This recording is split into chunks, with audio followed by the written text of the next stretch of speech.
Namaste everyone. Today I'm going to explain how you could predict the future using astrology. Now the first thing you want to know is, when do you want to know a certain information? For example, if you are planning a trip and you want to know if everything's going to go well, you have to really focus on the 9th house, what's going on there in the time that you're going on the trip. And you have to see if there's any transit planet squaring any of your natal planets. Squares signify trouble and conflict. And if a transit planet is trining one of your natal planets, then it means it's auspicious, okay? It means good luck. It's a harmonious aspect. Now let's say that you're looking for love, okay? You have to look where the Venus is transiting. Venus attracts and beautifies the house that it transits.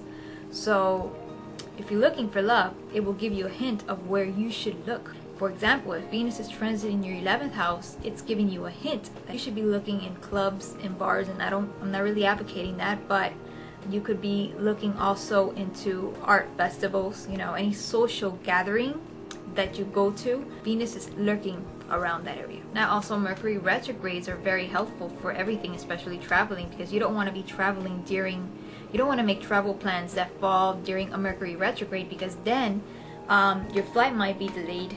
Okay, you might even change the ticket. I've seen this happen and it's incredible. And you might have to go through this process 3 times, so it's better just to wait. Mercury is direct and things just flow a lot easier. Now, if you want to plan years in advance, you have to use the outer planets. Where are they? Okay, where will they be transiting during the next few years? For example, Jupiter, okay? If you have Jupiter transiting your 2nd house, this will be a great time. You will be getting a lot of money.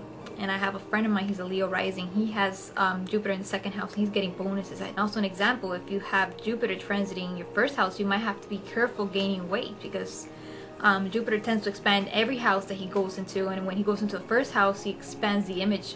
Okay, and I've seen people gain a lot of weight when Jupiter goes into the 1st house. So you could look into the alobi.com and see where the Jupiter will be in a couple of years, and you can get a very big idea how your life will look like in a couple of years. Now, if you want to look at the area that you're going to struggle, or you're waiting for a struggle to, you know, pass, or maybe rebuild, because Saturn is not all about struggle, you have to look at where Saturn will be transiting. And if you happen to have Saturn in your 10th house of career and you're struggling, then you're going to know that you might be struggling in that department for 2.5 years, okay? Because that's the amount of time that Saturn tends to be in a house, okay? So Saturn gives you a big hint on how your life will be like in 2.5 years, all right, time frame.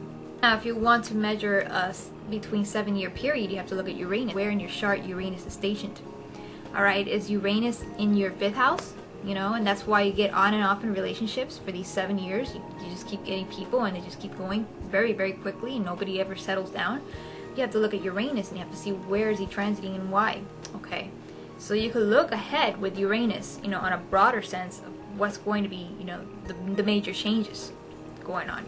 And when you look at the sun, it highlights the theme of the month. It tells you what's going to be, you know, the main focus of that month. For example, if the sun is transiting your 6th house, you might be working a lot on maintaining a certain routine or your health.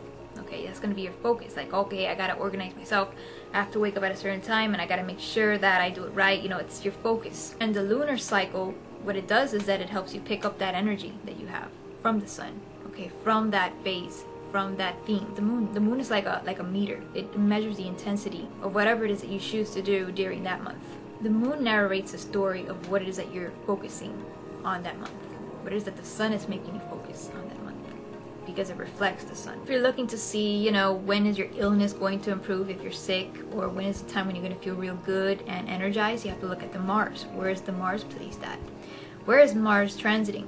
Okay, Mars could be transiting your 12th house, and that's something that I totally avoid doing anything drastic during that time, because I know my energy will be sapped. But however, if it's in the 6th house, or if it's in the 1st house, that's when you want to make a lot of plans, because you're more efficient. Now, Neptune takes 14 years. Okay, so you really have to look, you know, through that 14 years and sum it up. And Pluto takes a lot more. Okay, a lot more than, I think it's 28 years. I'm not really sure, but you have to really sum that whole thing up. Okay, but usually people like to stick into the inner planets, okay, because they're easier to deal with. So I hope you enjoyed this video, and namaste.